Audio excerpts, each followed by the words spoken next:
오늘 함께 읽을 하나님의 말씀은 구약 성경 시편입니다.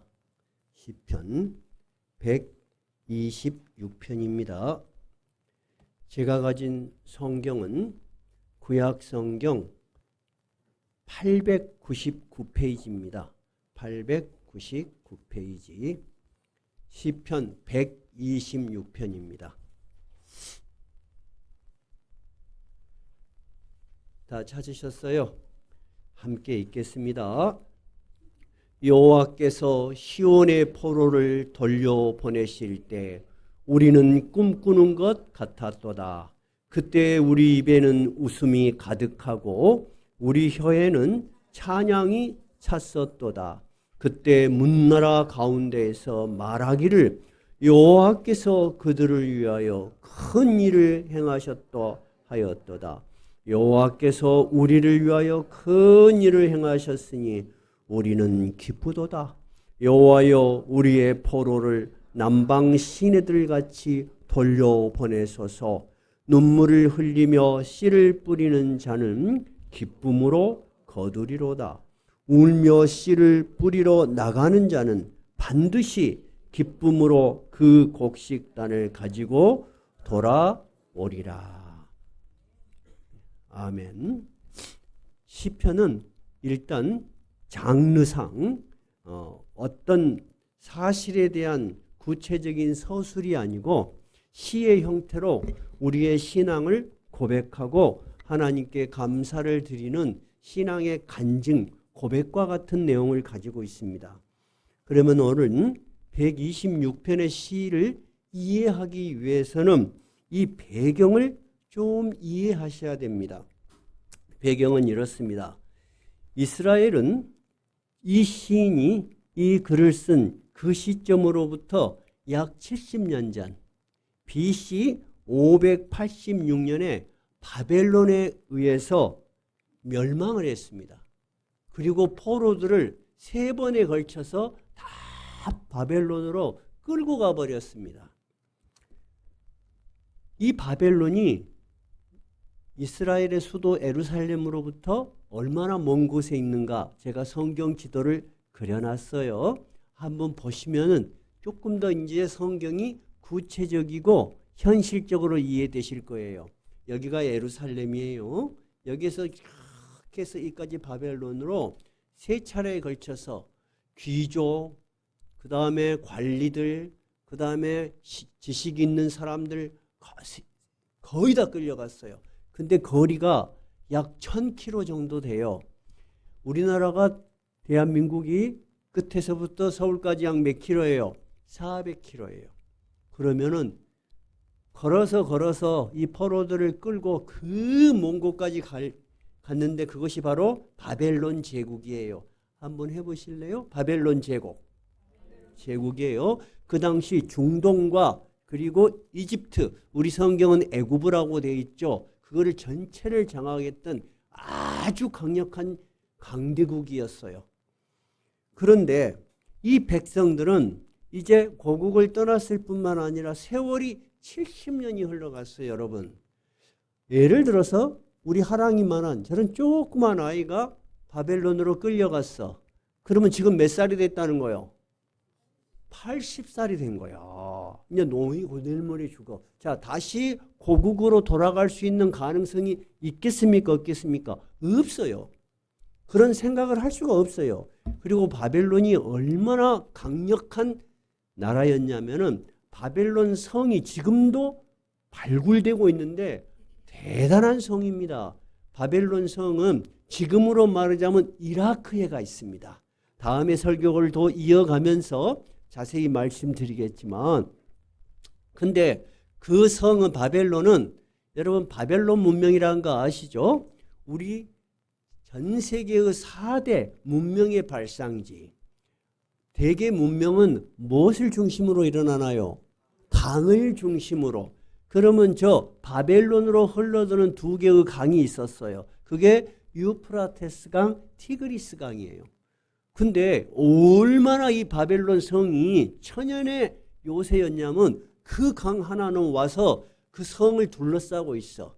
그러니까 적들이 공격을 할 수가 없어. 공격을 하려면 일단 와갖고 배를 타고 들어와야 어떻게 그게 감당이 되겠어요. 배를 타고 있으면 성에서 다 뭐 화살을 쏘아서도 물리칠 수 있고, 그것을 해자라 그래요. 성을 둘러싸고 있는 천연의 강이 흐르게 했고, 또 하나의 강은 저 밑으로 해서 바벨론 안으로 흘러 들어가게 했어요. 그래서 누가 바벨론을 침공을 하고 포위를 해도 바벨론 성 안에서는 뭐 걱정 없어 사는데 물이 풍부하고 천연의 요새예요. 그래서 바벨론 성을 누가 공략할 수 있다는 것은 상상을 할 수가 없었어요. 그리고 청동으로 된 문이, 성문이 100개예요. 그리고 성의 높이가 우리나라 지금 건물로 말하자면 30층 이상이 되는 거예요. 아주 높은 성벽을 가지고 있어요. 그리고 성벽의 두께는 마차 2대가 팍 달리면서 서로 교차를 할 수 있을 정도로 얼마나 두껍겠습니까? 여러분, 바벨론 성이 쉽게 무너질 수 없겠지요?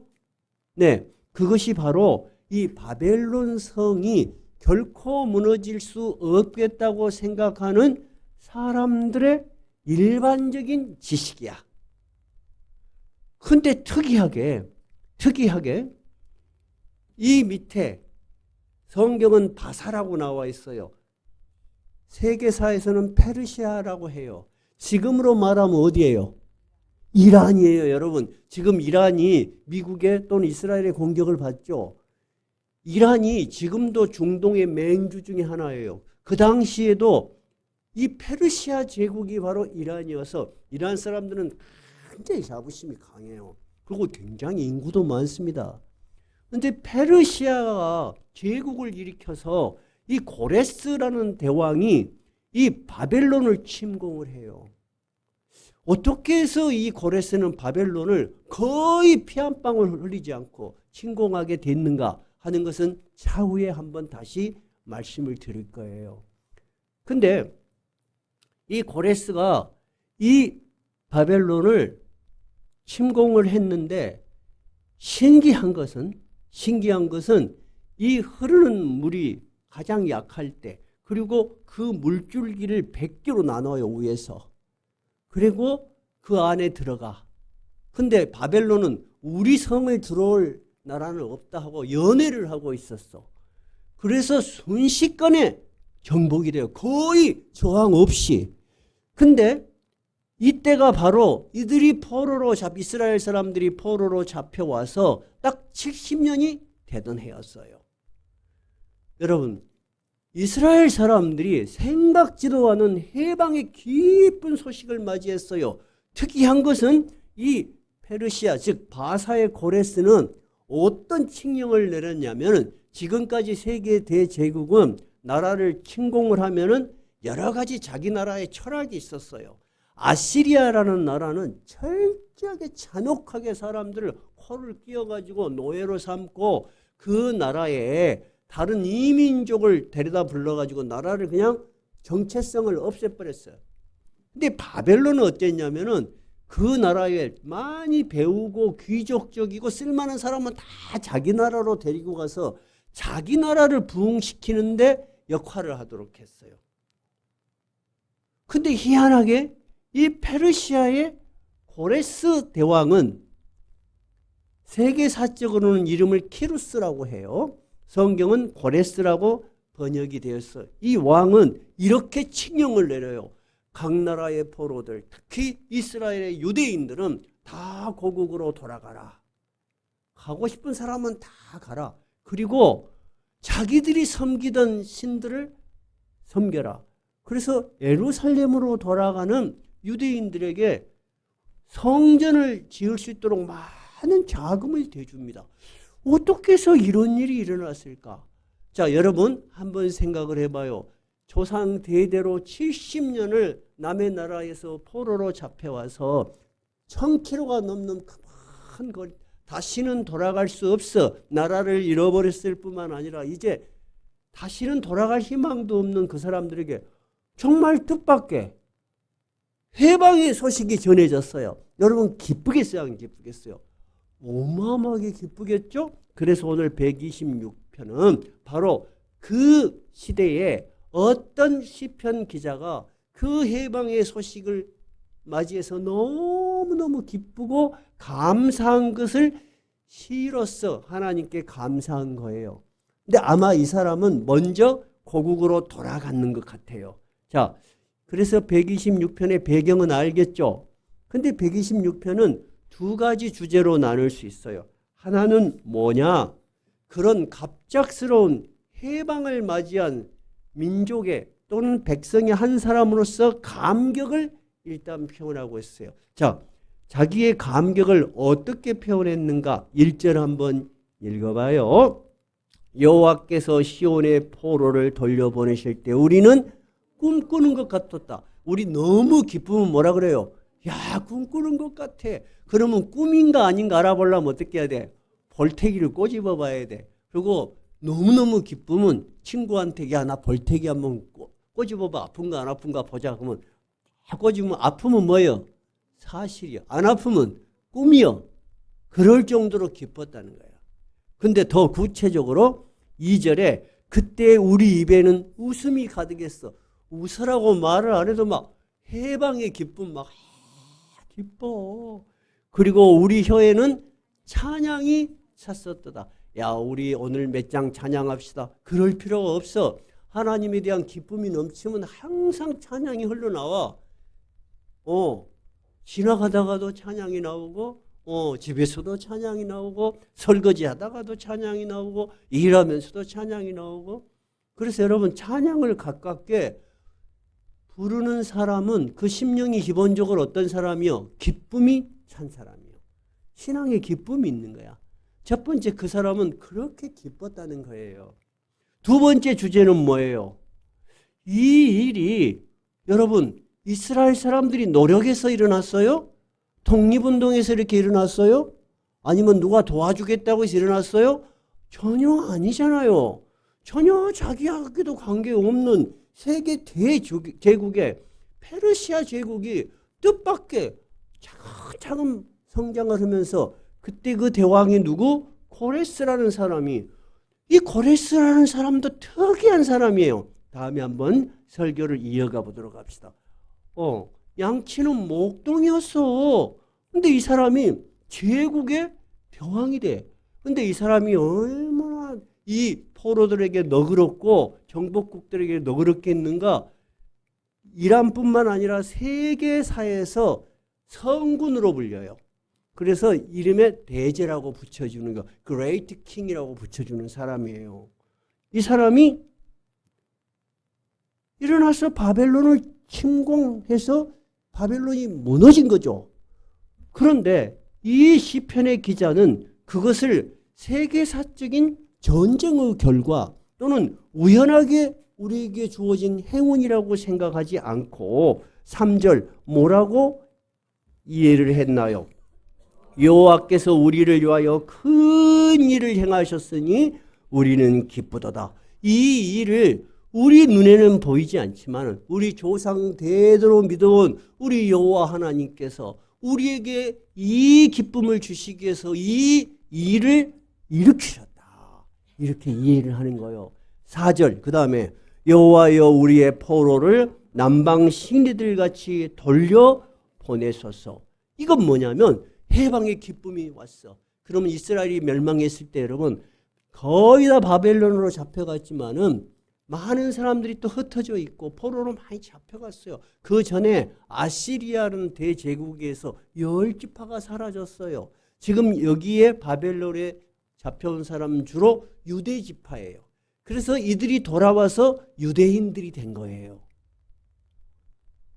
근데 이 사람은 뭐냐면 우리뿐만이 아니고 이 해방의 소식이 널리 전해져서 세계에 흩어져 있던 하나님의 백성들이 돌아오게 하시는데 이스라엘은 건조한 지역이죠. 우기와 건기가 있어. 메마른 땅에 우기가 돼서 비가 막 와. 그럼 여러분 그 밀림 또는 자연에 대해서 요즘은 TV에서 방영을 많이 하죠. 누떼들 있잖아요. 누떼들이 막 수만 마리가 풀을 찾아서 막 다니지 않던가요? 우기가 되면은 비가 오면은 그 메마른 땅에 물이 막 흐르고 시냇물이 막 생겨. 그런 것처럼 그런 말이요.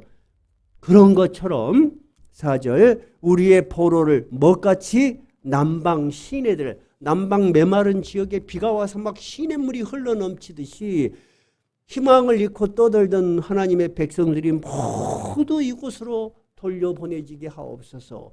이 기도와 감격과 찬양이 126편이에요. 이해가 되셨어요? 그런데 제가 왜 오늘 쭉 하던 강의 설교를 멈추고 시편 126편을 여러분과 함께 말씀을 나누게 되었냐?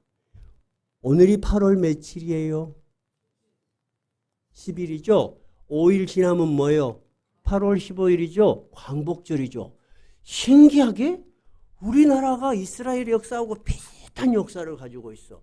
우리 8.15 광복은 누구로부터 해방된 거요? 일제의억압으로부터. 우리는 몇 년 만에? 36년 만에. 그래서 저는 이번에 우리 한국의 역사 속에서 하나님이 어떻게 함께 하셨는가를 성경 126편을 통해서 시편 126편을 통해서 여러분과 함께 말씀을 나누려고 해요. 더 구체적으로는 지난 7월 달에 어떤 목사님들께서 항상 한 달에 한 번 세미나 모임을 가지신가 봐요. 근데 우리나라가 역사적으로 지금 너무 어려운 시기에 있어.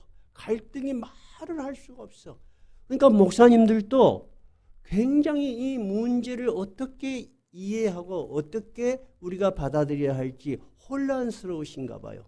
그래서 저에게 연락이 왔어요. 우리는 오래전부터 목회자로서의 삶을 산 사람들이니까 우리가 이 현실을 이해하는데 조금 많이 부족하다. 김재출 목사님은 비록 목회자로서 지금 열심히 하시지만 전에 정치인으로서 활동도 했고 또 국회의원 후보도 2번이나 나갈 정도로 지역에서는 목사님들은 다 아시죠. 그래도 지역에 봉사도 하시고 그랬으니까 우리에게 우리 한국의 역사를 우리가 어떻게 이해했으면 좋겠는가 좀 말씀을 좀 전해주시면 좋겠습니다. 굉장히 고민이 되는 큰 주제로 부탁을 하셨어요. 그래서 제가 처음에는 가볍게 이야기하려고 했어요.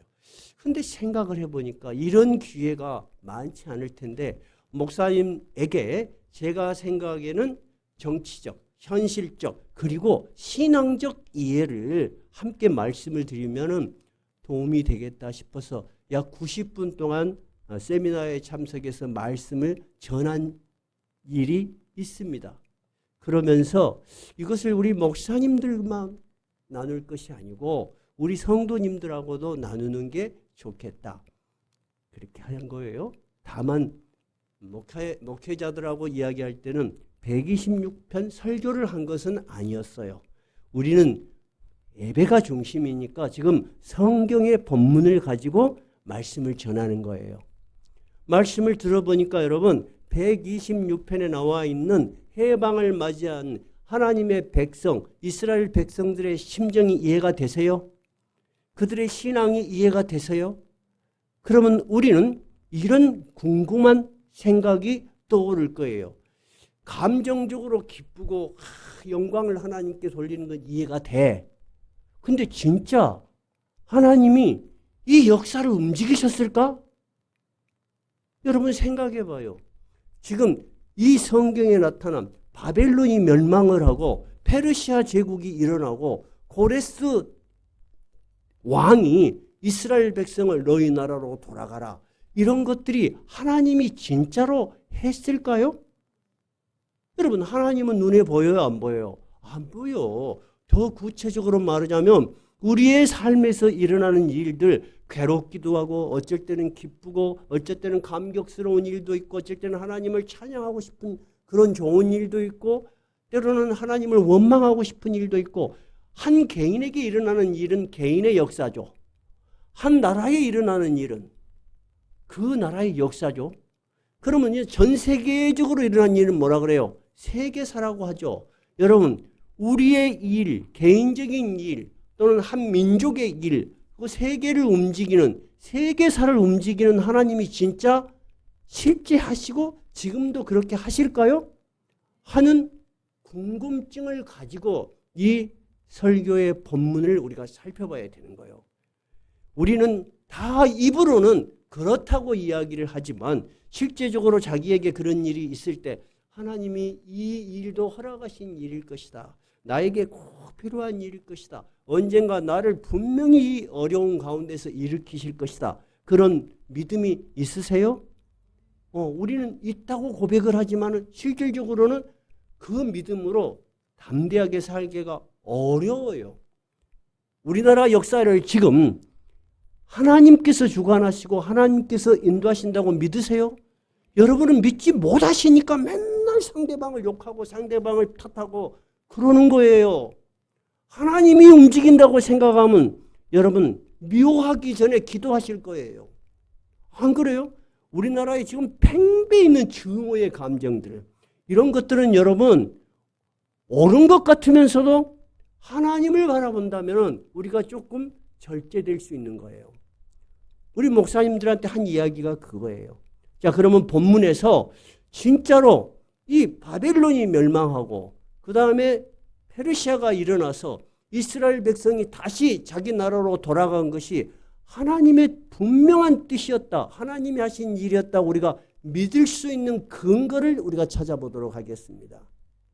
그러면 한번 찾아보십시다. 성경 에레미야 25장 11절.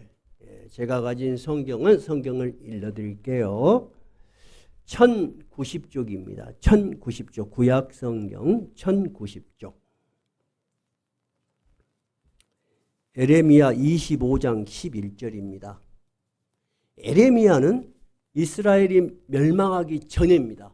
멸망하기 전에 이스라엘은 하나님, 여호와 하나님을 섬기는 것을 아주 무시하고 자기들이 봤을 때 세계 대제국이 섬기는 신들이 다 있거든.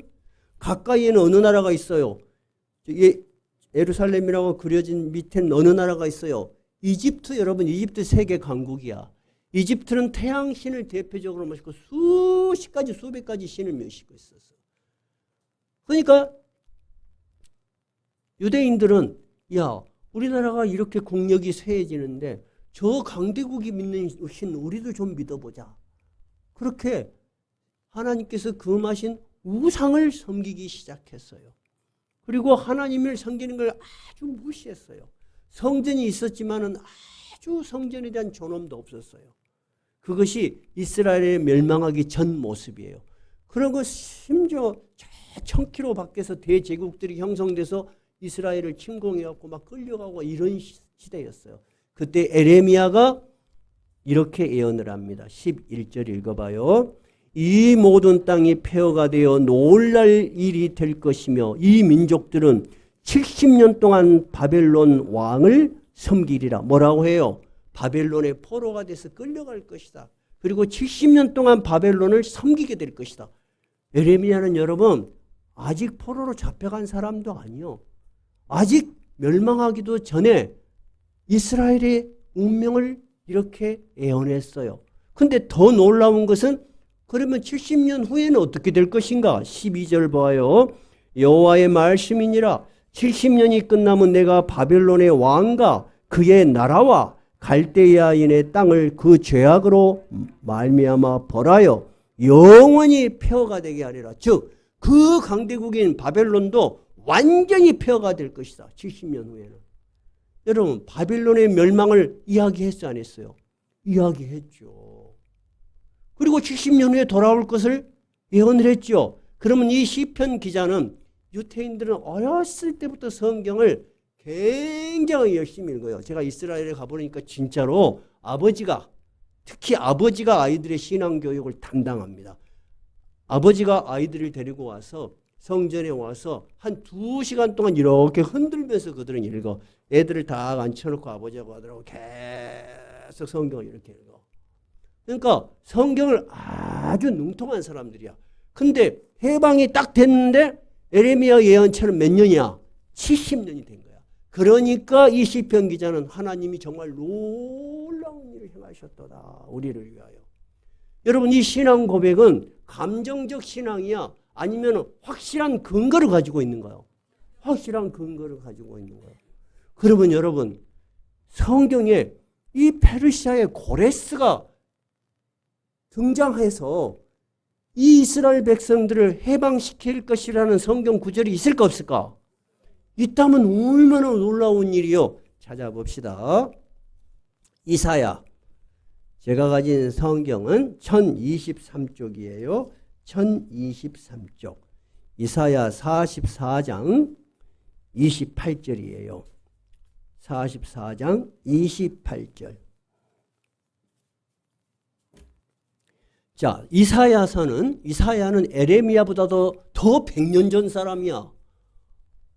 그러면 이스라엘이 지금 이 고레스 왕이 태어나기도 전에 150년 전, 적어도 150년 내지 170년 전에 지금 이 이야기를 하고 있는 거예요. 28절을 읽어봐요. 시작.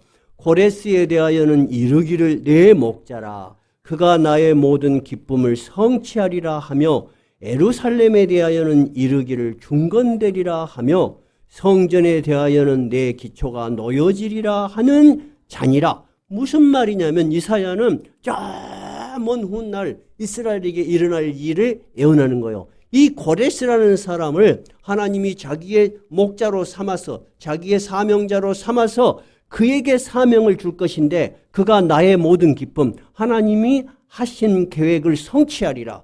근데 그가 무슨 말을 할 거냐면 예루살렘에 대해서는 예루살렘을 다시 지어라. 성전에 대해서도 다시 기초를 놓아라. 할 것이라는 거야. 그러면 여러분 이 고레스가 지금 이스라엘을 해방시키면서 너희들 조국으로 가라. 그러면서 성전을 지을 수 있는 기금을 대주고 이런 것들은 여러분 고레스는 왜 그런 생각을 했을까요? 그 설교는 다음번에 할 거예요. 왜냐하면 90분 이상 했던 것을 여기서 다 할 수는 없어요. 그러니까 여러분 오늘 이 시편 126편으로 이제 다시 돌아가 봐요. 시편 126편에 이 사람의 신앙의 간증은 우리가 믿을 수 없는 사실을 역사의 긴 사실 뒤에 이루어지는 것을 보니까 이 하나님이 우리를 위하여 큰 일을 행하셨구나 하는 거예요. 그러면 여러분 그 하나님은 지금도 살아 계셔요? 안 살아 계세요? 살아 계셔요. 그것을 우리는 어떻게 할 수 있을까요? 두 번째 질문. 그 하나님은 한국의 역사 속에서 살아 계셔요? 안 살아 계세요? 우리의 한국의 역사와 함께 하신다고 우리가 믿을 수 있는 근거가 있어요? 아무도 대답을 안 하시네. 이스라엘은 다 근거가 있어. 이렇게 하나님은 이스라엘의 역사를 통해서 우리의 삶에 들어오시는 하나님, 우리의 삶에 함께 하시는 하나님을 생생하게 보여준 거야. 근데 우리는 신앙을 어떻게 이해하냐면 내 감정에 도움이 되는 하나님, 내가 실제로 살 때는 솔직히 도움이 안 돼. 내가 다 알아서 하고 내가 어떻게든지 해내야 돼. 하나님은 그냥 기도하고 들어주든지 말든지. 우리는 하나님은 저 멀리 계시는 하나님으로 생각해요. 여러분, 하나님은 우리 인간의 삶을 떠나서 초월적인 하나님, 맞아요? 안 맞아요? 맞아요. 하나님은 인간과 다르신 초월적인 하나님이에요. 근데 성경은 나는 초월적이고 전능하신 하나님일 뿐만 아니라 너희들의 삶과 역사에 들어오는 너희와 함께 하시는 역사적인 하나님임을 우리에게 분명히 이야기하는 거예요. 그것이 구약 성경이 서술하고 있는 서술의 방식이에요. 우리가 늘 구약 성경을 설교하면서 뭐라고 이야기해요? 왜 성경이 이렇게 구체적으로 적어놨냐?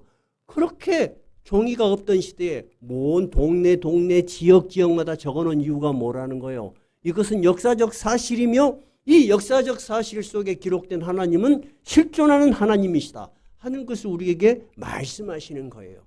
그러면 우리 한국의 역사에 하나님이 어떻게 함께 하셨는가 우리가 오늘은 살펴볼 거예요. 한번 찾아보십시다.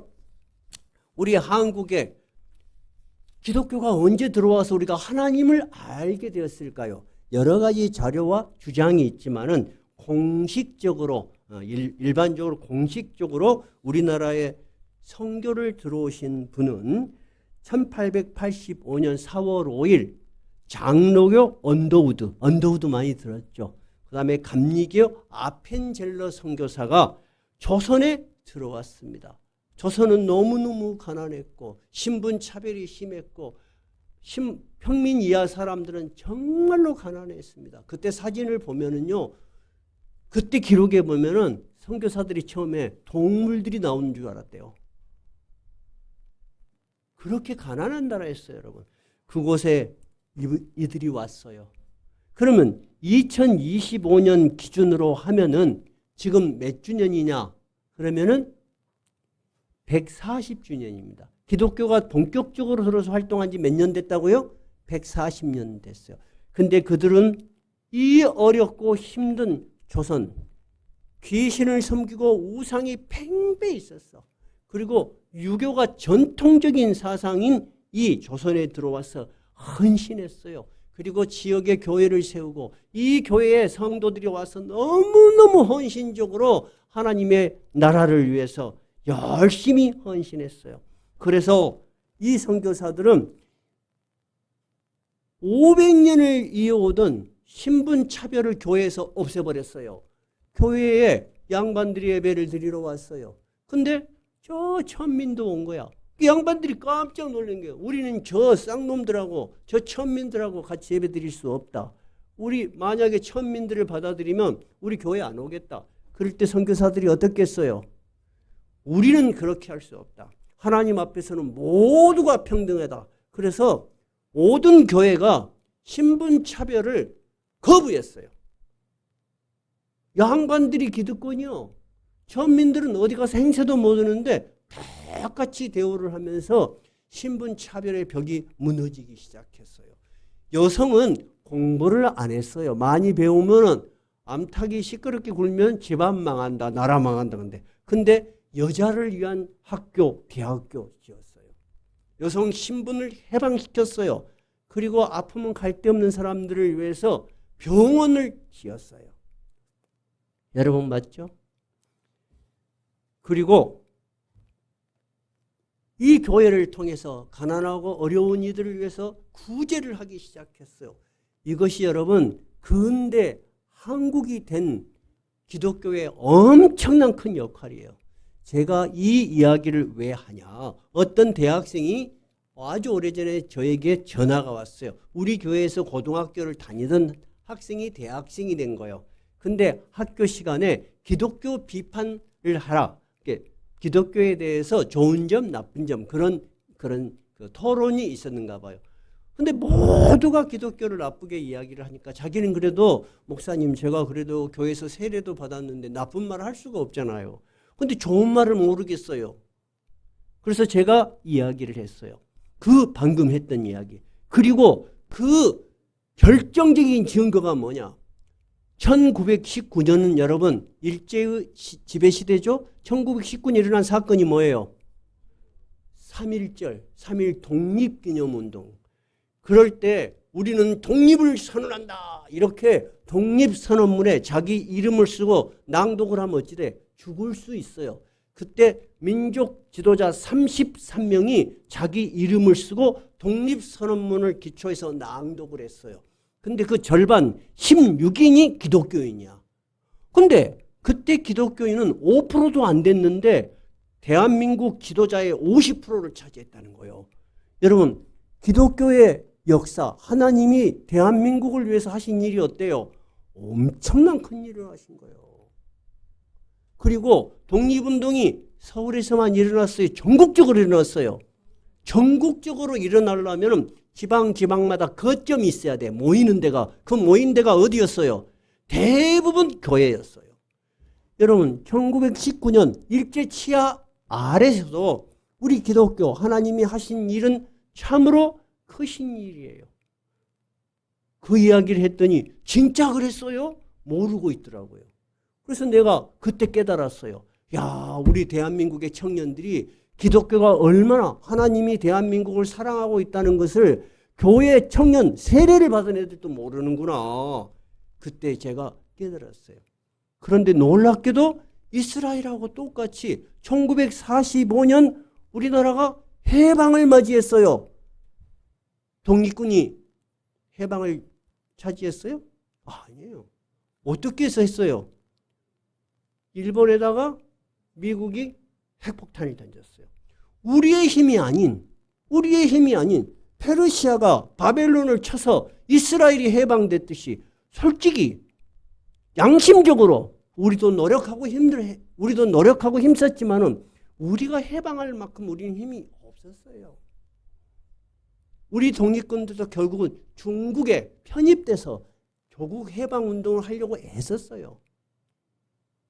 근데 우리나라에 해방이 찾아온 거예요.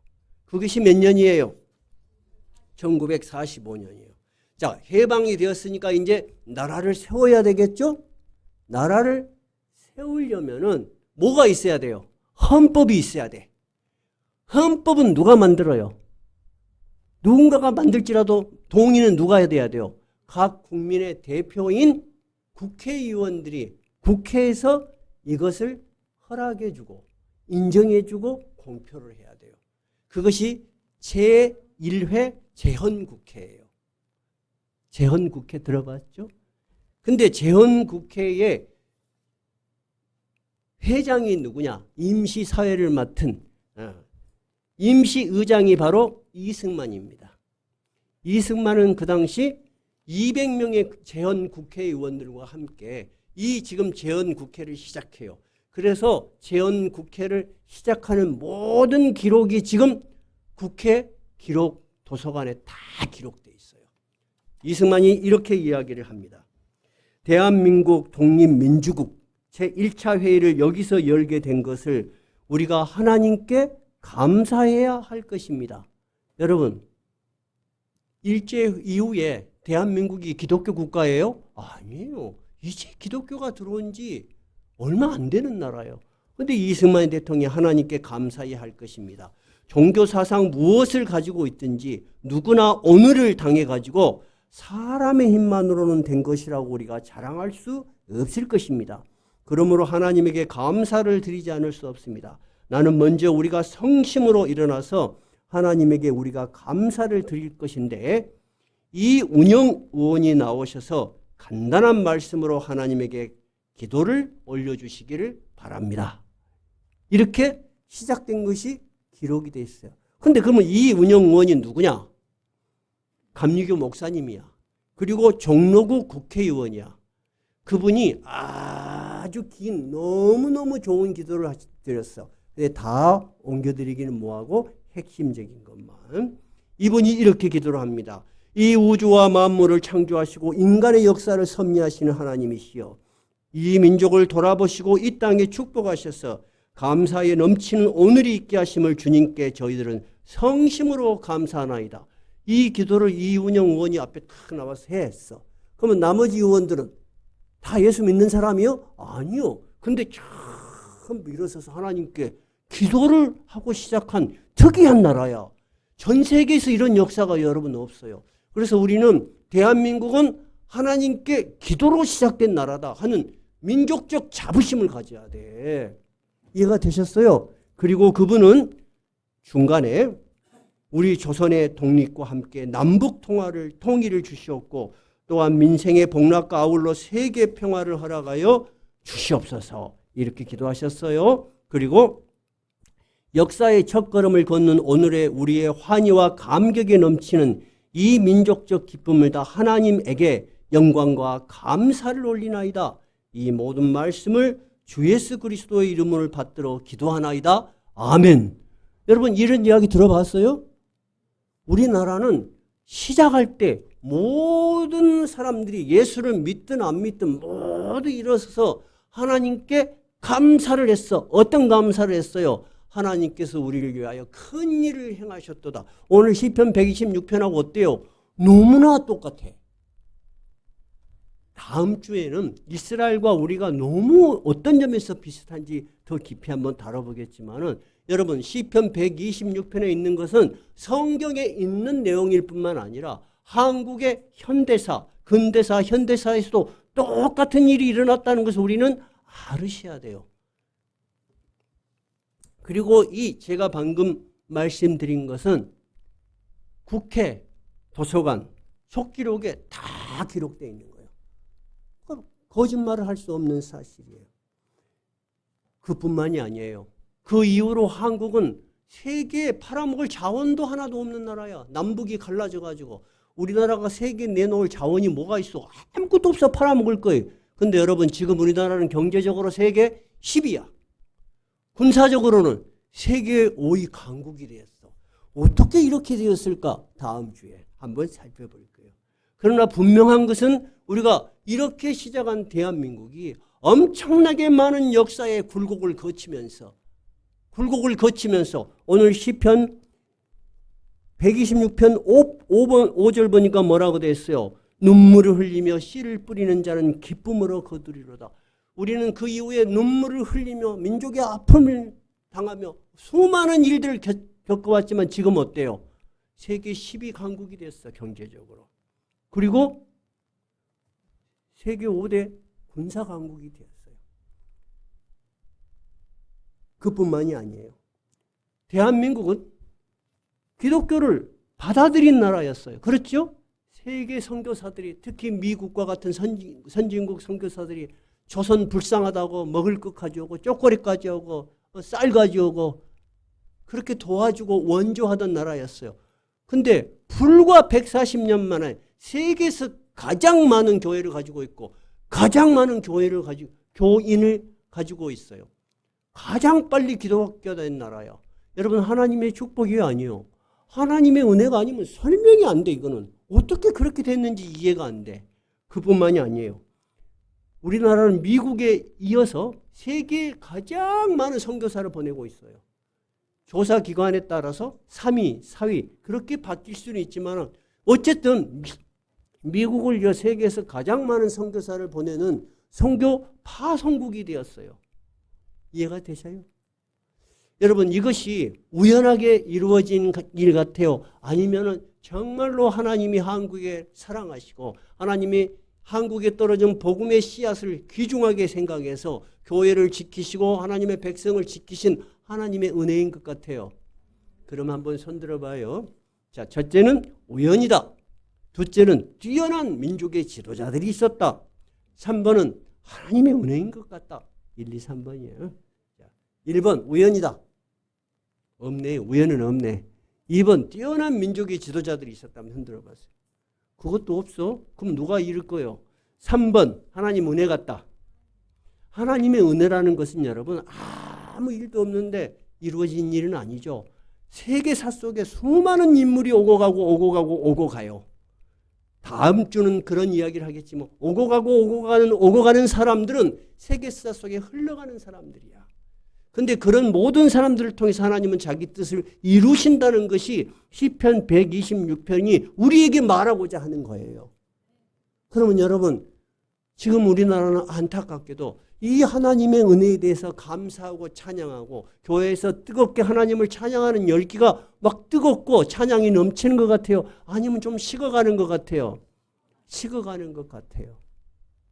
그리고 사람들 사이에 갈등이 깊어가고 미움이 커져가고 도대체 치유될 수 없는 증오에 가까운 미움을 가지고 살아가고 있는 것 같아요.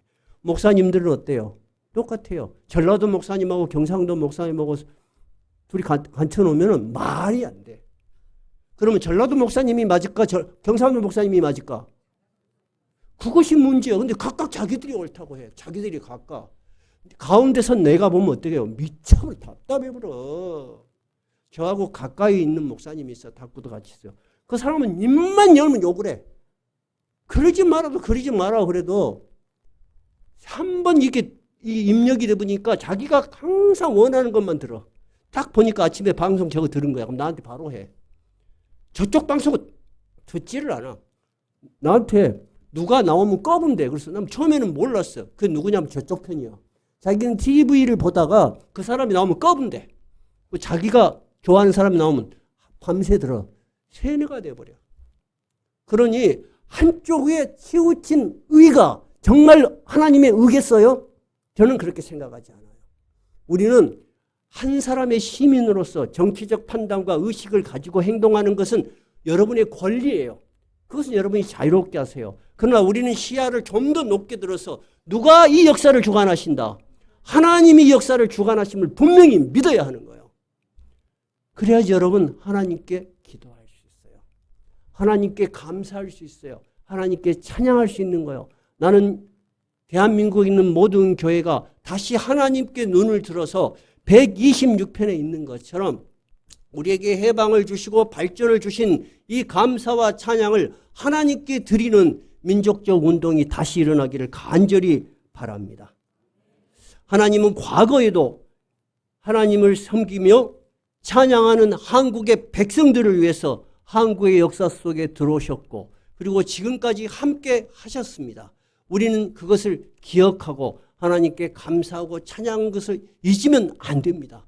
그러면 하나님이 다시 우리를 떠나시면 어떻게 돼요? 우리나라는 침체 늪으로 빠질 거예요. 여러분, 그것이 저의 이야기가 아니에요. 지금 전 세계적으로 그 화려했던 문화를 가졌던 유럽이 지금 어떻게 되고 있습니까? 완전히 침체되고 있습니다, 여러분. 지금 미국은 어때요? 위기에 있어요, 미국도.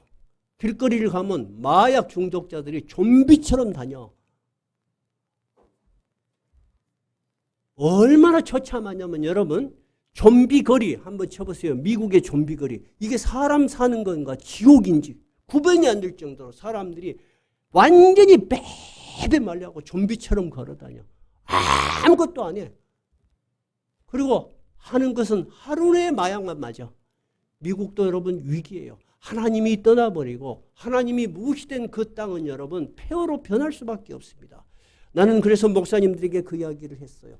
그리고 목사님들이 다 듣고 김 목사님은 다른 것 몰라도 진짜 솔직하십니다. 정직하십니다. 여러분 우리가 어떤 생각을 가지든 어떤 판단을 하든 여러분의 자유고 여러분의 권리이십니다. 그런데 우리는 시민의 한 사람이고 또 한국 백성의 한 사람이지만 또 우리는 어떤 지위에 있습니까? 하나님의 백성입니다.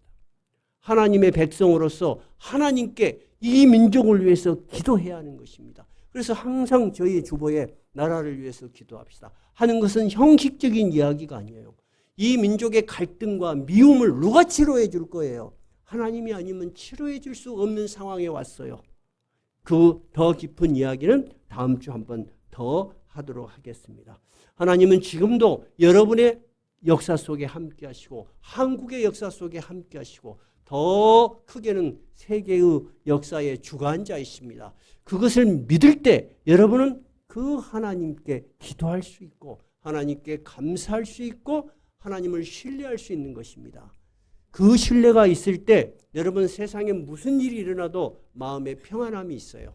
그리고 하나님이 우리의 모든 일들을 아시고 또한 우리가 앞으로 가야 할 길도 준비하고 계신다는 것을 믿는 믿음이 생기실 것입니다. 우리나라를 살리고 우리 가정을 살리는 우리 그 하나님의 은혜를 구하는 찬양을 하시겠습니다. 찬송 77장입니다.